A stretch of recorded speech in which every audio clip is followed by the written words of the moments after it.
Hi friend, ID sir classes में आपका बहुत बहुत स्वागत है। दोस्तों, इस वीडियो में हम जंतु जगत के बारे में पढ़ेंगे। देखिए, इसमें पहला क्वेश्चन है, निम्नलिखित में से किसे प्राणी जगत के अंतर्गत वर्गीकृत किया गया है।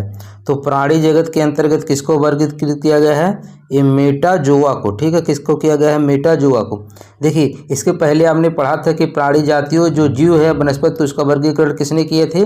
इनका नाम था कैरोलस लीनियस। इनका क्या नाम था? कैरोलस लीनियस था। इन्हीं इसीलिए इनको क्या कहा गया था? आधुनिक वर्गीकरण का पिता। अगर ये इसके पहले वाला वीडियो नहीं देखे हैं तो उसको प्लेलिस्ट से जरूर देख लीजिएगा। ठीक है, तो प्राणी जगत को दो उप जंतु जगत में विभाजित किया गया था। एक का नाम था प्रोटिस्टा, ठीक है, और दूसरे का क्या नाम था? मेटाजोआ।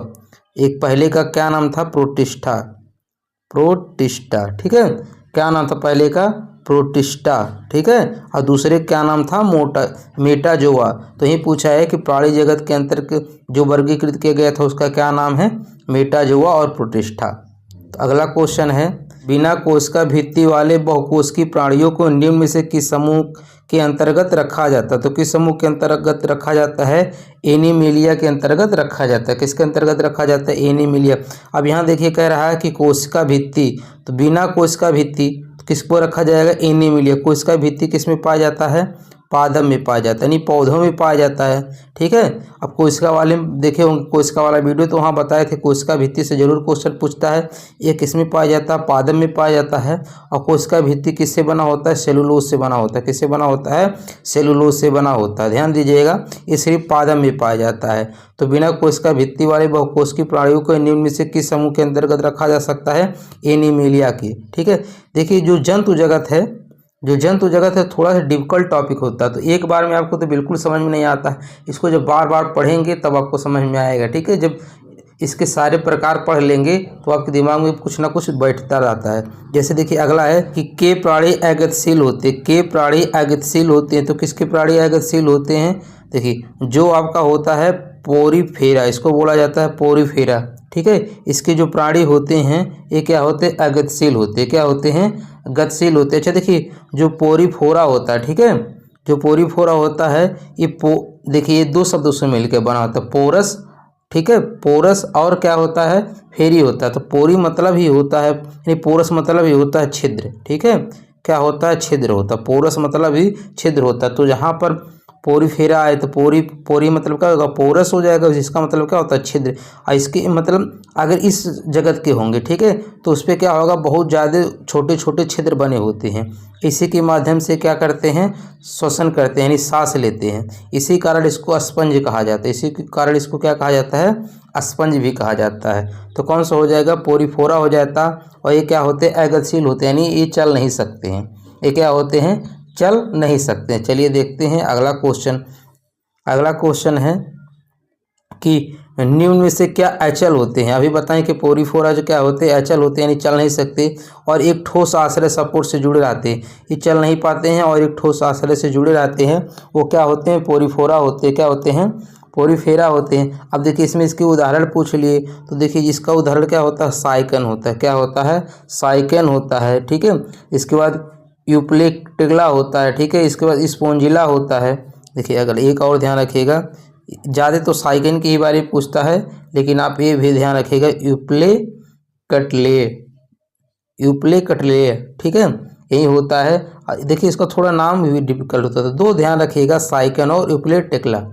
अगला क्वेश्चन है, श्वसनी उत्सर्जक और परिसंचरण वाले अंगों से रहित होते हैं। किसमें? श्वसनी यानी उत्सर्जक, परिसंचरण, ये सब अंग रहित होते हैं, यानी ये नहीं होते। तभी बताएं, जो स्पंज होते हैं, ठीक है, जो पोरीफोरा होते हैं, इसी को स्पंज बोला जाता है। इसके ऊपर छोटी छोटी छिद्र होते हैं, इसी की सहायता से करते हैं। तो इसमें सब क्या होते हैं? रहित होते हैं, यानी श्वसन, उत्सर्जक और परिसंचरण वाले अंग रहित होते हैं। तो इसको क्या बोला जाता है? स्पंज बोला जाता है। तो कौन सा ऑप्शन सही हो जाएगा? इसका ए वाला सही हो जाएगा। अगला क्वेश्चन है कि जीव विज्ञान में स्पंज क्या है? तो जीव विज्ञान में स्पंज क्या है? तभी पढ़े हैं कि जो ये पढ़ रहे हैं हम लोग एनिमल किंगडम के बारे में पढ़ रहे हैं। किसके बारे में? एनिमल किंगडम के बारे में, यानी जंतु जगत के बारे में। तो जो स्पंज होता है किस में आएगा? एनिमल में आता है, जिसको क्या बोला जाता है? एक पशु बोला जाता है। क्या बोला जाता है? एक पशु बोला जाता है। अगला क्वेश्चन है कि निम्नलिखित में से कौन सा शरीर कोशिकाओं की दो परतों से बना है। निम्नलिखित में से कौन सा शरीर कोशिकाओं की दो परतों से बना हुआ है? तो कोशिकाओं की दो परतों से किसमें बना हो, कौन बना होता है? हाइड्रा। ध्यान दीजिएगा, जो हाइड्रा होता है एक कोशिकाओं की दो परत से बना होता है। ठीक है, कैसे बना होता है? कोशिकाओं की दो परत से बना होता है। दो परत मतलब एक बाहरी परत होता है, ठीक है, बाहरी एपिडर्मिस होता है, और एक अंदर वाला होता है जिसे भीतरी एपिडर्मिस कहा जाता है। ठीक है, तो ये दो परतों से बना होता है कौन? हाइड्रा। ठीक है, अब ये क्वेश्चन बहुत ज़्यादा पूछता है कि हाइड्रा में प्रजनन किसके द्वारा होता है? तो हाइड्रा में किसके द्वारा होता है? मुकुलन द्वारा होता है। किसके द्वारा होता है? ये क्वेश्चन बहुत इंपॉर्टेंट है। मुकुलन, लन है, लुन है, मुकुलन, मुकुलन। ठीक है, तो इसको याद कैसे रखेंगे? प्रजनन वाला आपको बता दे रहे हैं। देखिए, मुकुल नाम का लड़का था जिसको हड्डा मार देता। हड्डा समझ रहे हैं ना?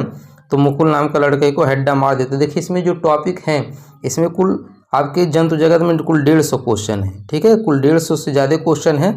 तो हम आपको 50-50 क्वेश्चन के 3 वीडियो देंगे, क्योंकि थोड़ा सा टिपिकल भी होता है टॉपिक। तो आपको जैसे ट्रिक बता रहे हैं उस ट्रिक को भी ध्यान रखिएगा। जैसे हाइड्रा से हैड्डा, हैड्डा किसको मार दिया था? मुकुल नाम के लड़के को। तो आपको ऐसे कुछ याद हो जाएगा। अगला क्वेश्चन है कि निम्न में से कौन सा जीव पुनर्जनन और मुकुलन यानी रीजनरेशन और बडिंग द्वारा प्रजनन कर सकता है? तो कौन कर सकता है? हाइड्रा। ठीक है, हाइड्रा किसके द्वारा करता है? आपके रीजनरेशन और बडिंग द्वारा। अच्छा देखिए, अगर हाइड्रा तो बडिंग, देखिए रीजनरेशन यानी पुनर्जनन और मुकुलन द्वारा करता है, बडिंग द्वारा तो करता है, लेकिन अगर कहीं अलग अलग मुकुलन और पुनर्जनन अलग अलग दे तो आपको रीजनरेशन ही मानना है। तो यहाँ पे क्या हो जाएगा? हाइड्रा हो जाएगा। कौन हो जाएगा? हाइड्रा। हाइड्रा अभी बताएं ना, मुकुल नाम के लड़कों को क्या मार दिया था? हाइड्रा, हड्डा मार दिया था। अगला क्वेश्चन है कि निम्नलिखित में से कौन मुकुलन द्वारा प्रजनन करता है? तो इसमें आपको बताना है कि कौन मुकुलन द्वारा। तो अभी बताए हैं, मुकुल नाम के लड़कों को क्या मार दिया था? हड्डा। तो क्या हो जाएगा? हाइड्रा हो जाएगा। कौन हो जाएगा? हाइड्रा हो जाएगा। अगला क्वेश्चन है कि देखिए, वही क्वेश्चन है कि हाइड्रा प्रजनन करता है तो मुकुलन द्वारा। हाइड्रा प्रजनन कैसे करता है?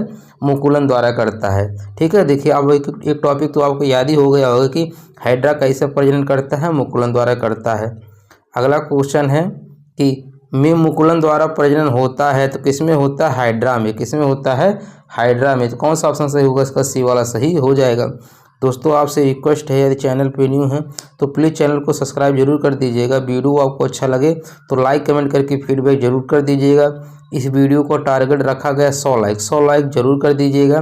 देखिए, लाइक करना फ्री कॉस्ट होता है, जो फ्री कॉस्ट होता है उसको जरूर कीजिएगा। अगला क्वेश्चन है कि का शरीर कोशिका की दो परतों से बना होता है? तो जो का शरीर कोशिका की दो परतों से बना होता है तो किसका बना होता है? अभी आपको बताए हैं किसका बना होता है। इसके पहले आप पढ़े हैं ना कि किसका बना होता है। चलिए कमेंट करके बताइए, तो किसका बना होता है का शरीर? ये सिलिंट्रेट का। किसका बना होता है? सिलिंट्रेट का बना होता है। ठीक है, किसका बना होता है? सिलिंट्रेट का बना होता है।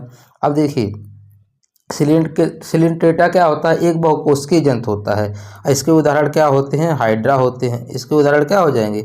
हाइड्रा हो जाएंगे। तो कौन सा ऑप्शन सही हो जाएगा? इसका ए वाला सही हो जाएगा। कौन सा हो जाएगा? इसका ए वाला सही हो जाएगा। अगला क्वेश्चन है कि देखिए, इसके जब सब पढ़ लेंगे प्रकार है तब आप क्वेश्चन को ज़्यादा समझ पाएंगे। ठीक है, इसलिए आप पहले 150 क्वेश्चन सिर्फ पढ़ लीजिए। उसके बाद जब दोबारा पढ़ेंगे तो आपको देखेंगे आप आराम से हो जाएगा। देखिए, हाइड्रा स्टारफिश प्लेनियन निम्न में से किस प्रक्रिया द्वारा उत्पन्न होता है? अब हाइड्रा भी हड्डा बताएं किसके द्वारा होता है? मुकुलन। लेकिन अगर कहीं पर आपको पुनर्जनन मिल जाए यानी रीजनरेशन मिल जाए तो कौन सा ही मानना है? आपको पुनर्जनन ही मानना है। तो हाइड्रा स्टारफिश प्लेनियन निम्न में से किस प्रक्रिया द्वारा उत्पन्न होते हैं? पुनर्जनन। अगर सिर्फ ये पुनर्जनन नहीं होगा तब आपको मुकुलन मानना है। इस केस में पुनर्जनन हो जाएगा। तो कौन सा ऑप्शन सही हो जाएगा? इसका डी वाला सही हो जाएगा। कौन सा हो जाएगा? डी वाला सही हो जाएगा। अगला क्वेश्चन है कि निम्नलिखित जानवरों में से कौन सा ट्रिप्लोब्लास्टिक होता है? ट्रिप्लोब्लास्टिक कौन होता है? अभी बताएं। देखिए, अभी जो आपका ये होता है हाइड्रा, ठीक है, हाइड्रा ये क्या होता है? इसका शरीर 2 स्तरों से बना, कोशिका के 2 स्तर से बना होता है। ठीक है, अच्छा, हाइड्रा जो होता है 2 स्तरों से बना होता है, यानी बाह्य एक्टोडर्म यानी बाह्य त्वचा होता है और आंतरिक त्वचा होता है। ये द्विस्तरीय होते हैं। क्या होते हैं? द्विस्तरीय होते हैं। जिसको क्या बोला जाता है? ये डाइप्लोब्लास्टिक बोला जाता है। क्या बोला जाता है? डायप्लोब्लास्टी बोला जाता है। इसमें क्या पूछा है, टिप्रोब्लास्टी पूछा है, ठीक है।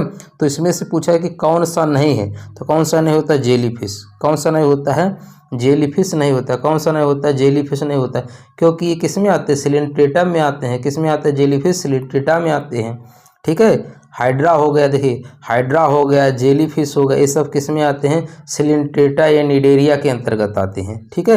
ये टिप्लोब्लास्टिक नहीं होते हैं। तो कौन सा हो जाएगा इसका, ए वाला सही हो जाएगा। कौन सा हो जाएगा, ए वाला सही हो जाएगा। अच्छा देखिए आगे जब पढ़ेंगे तो आपको टिप्लोब्लास्टिक पढ़ाया जाएगा, ठीक है। चलिए देखते हैं अगला क्वेश्चन। अगला क्वेश्चन है कि निम्नलिखित में से कौन सा जानवर मुकुलन यानी बडिंग द्वारा पुनरुत्पादित करता और पुनर्जनन कार्यान्वित कर सकता है। तो कौन सा हो जाएगा, देखिए मुकुलन आ गया तो हाइड्रा कर दीजिएगा। तो कौन सा ऑप्शन सही होगा, इसका बी वाला सही हो जाएगा। कौन सा होगा, बी वाला सही हो जाएगा। अगला क्वेश्चन है कि मुकुलन द्वारा प्रजनन हो सकता है। आपको कई बार बताएं मुकुलन वाला बहुत इंपॉर्टेंट होता है। क्या हो जाएगा, हाइड्रा हो जाएगा।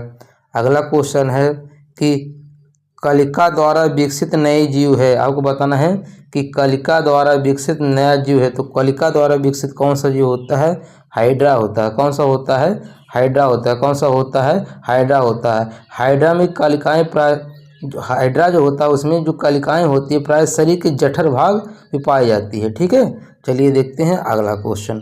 अगला क्वेश्चन है कि बडिंग, देखिए मुकुलन को ही इंग्लिश में बडिंग बोला जाता है। बडिंग की प्रक्रिया द्वारा प्रजनन के लिए पुनर्जन्म कोशिकाओं का उपयोग कौन करता है, हाइड्रा करता है। ध्यान दीजिएगा मुकुलन को ही इंग्लिश में क्या बोला जाता है, बडिंग बोला जाता है। तो कौन सा ऑप्शन सही होगा, इसका डी वाला सही हो जाएगा। अगला क्वेश्चन है, देखिए अब यहाँ से हम लोग पढ़ेंगे प्लेटीहेल्मिन्थीज, ठीक है। तो कह रहा है जानवरों के किस फाइलम संघ को फ्लैट वार्म यानी चपटे कृमि भी कहा जाता है। अच्छा देखिए फ्लैट वार्म यानी चपटे कृमि, अब इसको याद कैसे रखेंगे, फ्लैट यानी चपटा क्या होता है, प्लेट। जो घर में होता है प्लेट वो कैसा होता है, चपटा होता है। जो घर में प्लेट होता है कैसे होता है, चपटा होता है। तो यहाँ देखिए फ्लैट या चपटा कृमि की बात करेगा तो क्या हो जाएगा, प्लेट वाला। इसको याद करना, हम बताएं कि जितने भी वर्गीकरण है बहुत कई टाइप है, तो आप सबको रट पाना संभव नहीं, लेकिन कुछ टॉपिक है जिसको आप ट्रिक से याद करेंगे तो ज़्यादा देर तक दिमाग में बना रहेगा। जहाँ पर जैसे चपटा कृमि आ गया यानी फ्लैट वार्म आ जाएगा, तो चपटा क्या होता है, प्लेट होता है घर में जो पड़ी रहती है। तो आप क्या हो जाएगा, प्लेटीहेल्मिन्थीज हो जाएगा। तो कौन सा ऑप्शन सही होगा, उसका डी वाला सही हो जाएगा। क्वेश्चन है निम्नलिखित में से कौन से जानवरों के नेत्र बहुत ही साधारण होते हैं, वास्तव में रोशनी को पहचानने वाली केवल नेत्र बिंदु होती है। तो किसमें होती है, एप्लेनेरिया में होती है। किसमें होती है, एप्लेनेरिया में होती है। अब प्लेनेरिया किसके अंतर्गत आते हैं, प्लेटीहेल्मिन्थीज के अंतर्गत यानी जिसके अंतर्गत चपटे कृमि होते हैं, ठीक है। तो किसके अंतर्गत आते हैं, प्लेनेरिया। अच्छा देखिए अभी चपटे कृमि के बारे में बताए हैं, तो चपटे को ही तो प्लेन बोला जाता है, तो इसको ऐसे भी ध्यान रखना है कि प्लेनेरिया किसके अंतर्गत आता है, प्लेटीहेल्मिन्थीज। और प्लेटीहेल्मिन्थीज किसमें होता है, चपटे कृमि की तरह होता है। तो कौन सा ऑप्शन सही होगा, इसका बी वाला सही हो जाएगा। अगला क्वेश्चन है कि निम्नलिखित में से कौन सा अंतः परजीवी का एक उदाहरण है। तो अंतः परजीवी का एक उदाहरण कौन सा है, अंतः परजीवी का एक उदाहरण कौन सा है, फीता कृमि। अभी पढ़े हैं, बताए हैं ना कि अंतः परजीवी का एक उदाहरण कौन सा होता है, फीता कृमि होता है। कौन सा होता है, फीता कृमि होता है। अगला क्वेश्चन है टेपवार्म फाइलम से संबंधित है। तो जो टेपवार्म फाइलम है किससे संबंधित है, अभी देखिए टेपवार्म आ गया तो अभी बताए हैं टेपवार्म यानी चपटा कृमि। चपटा कृमि मतलब प्लेटीहेल्मिन्थीज हो जाएगा। टेपवार्म मतलब क्या होता है, चपटा कृमि। तो चपटा क्या होता है, प्लेट होता है। कौन सा हो जाएगा आपका, सी वाला सही हो जाएगा, ठीक है। कौन सा हो जाएगा, सी वाला सही हो जाएगा। अभी देखिए एनिलिडा के बारे में पढ़ेंगे, ठीक है। तो इसका भी ट्रिक बताएंगे, इसके अंदर क्या आते हैं, केचुआ और जोक आते हैं, ठीक है। अगला क्वेश्चन है कि एस्कैरिस, ठीक है, एस्कैरिस का साधारण नाम है। तो एस्कैरिस का साधारण नाम क्या होता है, राउंड वार्म। ध्यान दीजिएगा इसको गोल कृमि बोला जाता है। राउंड वार्म मतलब क्या होता है, गोल कृमि। देखिए कृमि दो होते हैं, ठीक है, एक चपटा कृमि होता है, एक गोल कृमि होता है। तो एस्कैरिस जो होता है ये राउंड वार्म या गोल कृमि होता है, इसके अंतर्गत यही पूछता है, ठीक है। बस ये आपको ध्यान रखना है, एस्कैरिस का क्या होता है, राउंड वार्म होता है यानी गोल कृमि होता है। क्या होता है, गोल कृमि होता है। अगला क्वेश्चन है कि का उपयोग वर्मी कंपोस्टिंग में किया जाता है। तो आप पढ़े होंगे वर्मी कल्चर। वर्मी कल्चर किसको वर्मी कल्चर में क्या होता है, केचुए होते हैं, ठीक है। तो वर्मी कल्चर यानी वर्मी कंपोस्टिंग में क्या प्रयोग होते हैं, केचुए होते हैं। और केचुए किस संघ के अंतर्गत आते हैं, ये भी आपको ध्यान रखना, किसके अंतर्गत आते हैं, एनीलिडा संघ के अंतर्गत आते हैं, एनीलिडा, ठीक है। अगला क्वेश्चन है कि इनमें से कौन सा केचुए का श्वसन अंग है। तो केचुआ श्वसन कैसे करता है, अपनी त्वचा से करता है। कैसे करता है, अपनी त्वचा से करता है। तो कौन सा हो जाएगा, बी वाला सही हो जाएगा। अगला क्वेश्चन है कि जोक किस संघ से संबंधित है। तो अभी बताएं, जोक पूछे चाहे केचुआ, ठीक है, जोक या केचुआ पूछे, जोक चाहे केचुआ पूछे तो आपको कौन सा लगाना है, एनीलिडा लगाना है। क्या लगाना है, एनीलिडा लगाना। अच्छा देखिए, जो हम लोग कान में ईयरफोन लगाते हैं, ठीक है, उसको देखिए गाँव में क्या बोले थे, लीड भी बोला जाता है। क्या बोला जाता है, लीड। तो जब हम अपना ईयरफोन निकाल के रखते हैं तो कैसे ऐसे ऐसे लपटा जाता है कि नहीं, ठीक है, ऐसे तो लपटा जाता है। तो हमारा जो लीड होता है, जोक और केचुआ भी कैसे बैठते हैं, ऐसे ही तो जोक और केचुआ बोलते हैं। तो ऐसे ध्यान रखना कि जो लीड होता है वो जोक और केचुए की तरह लपटा जाता है, ठीक है। तो जोक पूछे या केचुआ पूछे, क्या हो जाएगा, एनीलिडा संघ के अंतर्गत आते हैं। अगला क्वेश्चन है, देखिए आ गया है कि एनीलिडा वर्ग से संबंधित नहीं। अच्छा, संबंधित नहीं है। अच्छा देखिए, केचुआ होता है, जोक होता है और नेरिस, ये सब किस में आते हैं, एनीलिडा के अंतर्गत आते हैं। किसके अंतर्गत आते हैं, एनीलिडा के अंतर्गत आते हैं, ठीक है। किसके अंतर्गत आते हैं, एनीलिडा के अंतर्गत। इसमें देखिए केचुआ जोक के साथ नेरिस भी ध्यान रखिएगा। तो कौन सा नहीं आता, एस्केरिस नहीं आता है। अगला क्वेश्चन है कि निम्नलिखित जीवों में से कौन सा जीव मुकुलन यानी बडिंग द्वारा प्रजनन नहीं करता है। मुकुलन या बडिंग द्वारा प्रजनन नहीं करता है, ठीक है। तो हाइड्रा देखिए मुकुलन द्वारा करता है, मोगा स्पंज भी करता है, लेकिन जो एनीलिडा होता है, ठीक है, जो एनीलिडा होता है ये मुकुलन द्वारा प्रजनन नहीं करता है, क्योंकि मुकुलन में क्या होता है, लैंगिक जनन होता है, यानी लैंगिक प्रजनन होता है, ठीक है। अगला क्वेश्चन है कि केचुआ निम्न में से कौन से प्राणी संघ से संबंधित है। तो केचुआ निम्न में से कौन से, अभी बताएं केचुआ किसके अंतर्गत आता है, एनीलिडा के अंतर्गत आता है। किसके अंतर्गत आता है, एनीलिडा के अंतर्गत आता है। अगला क्वेश्चन है कि केचुए इनमें से किस जंतु प्रजाति से संबंधित। तो केचुआ किससे हो जाएगा, एनीलिडा से संबंधित हो जाएगा। किससे संबंधित हो जाएगा, एनीलिडा से संबंधित हो जाएगा। अगला क्वेश्चन है कि त्वची श्वसन होता है। आपको बताना है त्वची श्वसन किस में होता है, तभी पढ़े हैं। जो केचुआ होता है ये अपने त्वचा से श्वसन करता है, ठीक है। तो कौन सा हो जाएगा, ये सी वाला सही हो जाएगा। मछलियाँ कैसे श्वसन करती हैं, अपने गिल्स से करती हैं। किससे करती हैं, गिल्स के माध्यम से करती हैं। अगला क्वेश्चन है कि कीटों में गैस के विनिमय के लिए वायु नलियों का एक जाल होता है, इन्हें क्या कहा जाता है। तो इन्हें क्या कहा जाता है, इन्हें आपका श्वास प्रणाल कहा जाता है। तो कीटों में गैस के विनिमय के लिए यानी गैस के निकलने के लिए वायु नलियों का एक जाल होता है, इन्हें श्वास प्रणाल कहा जाता है।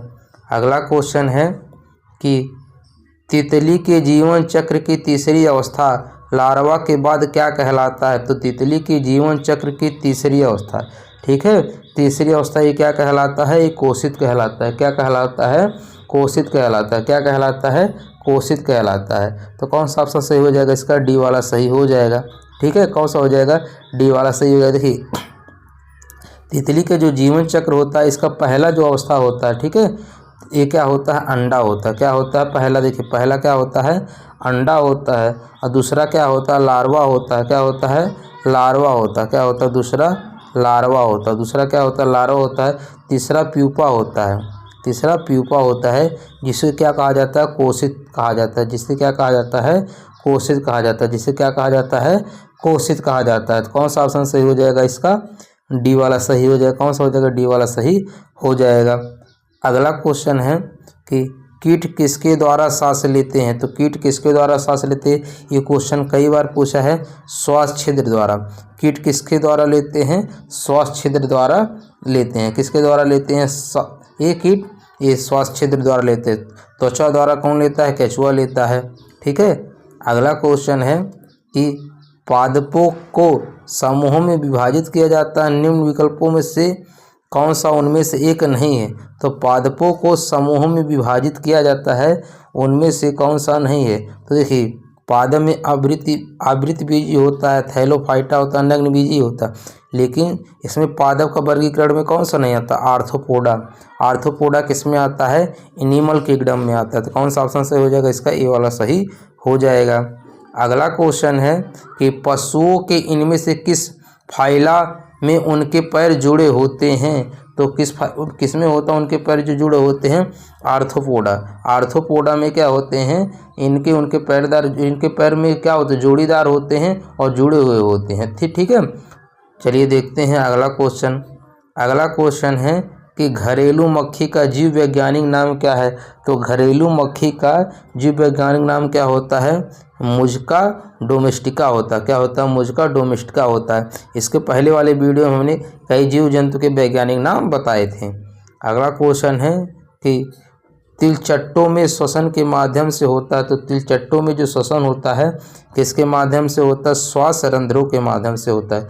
किसके होता है? श्वास रंध्रों के माध्यम से होता है। अगला क्वेश्चन है कि समूह से संबंधित पशुओं के जुड़े हुए पैर होते हैं। तो आर्थ्रोपोडा में क्या होता है? आर्थ्रोपोडा में क्या होता है? पैर जुड़े हुए होते हैं।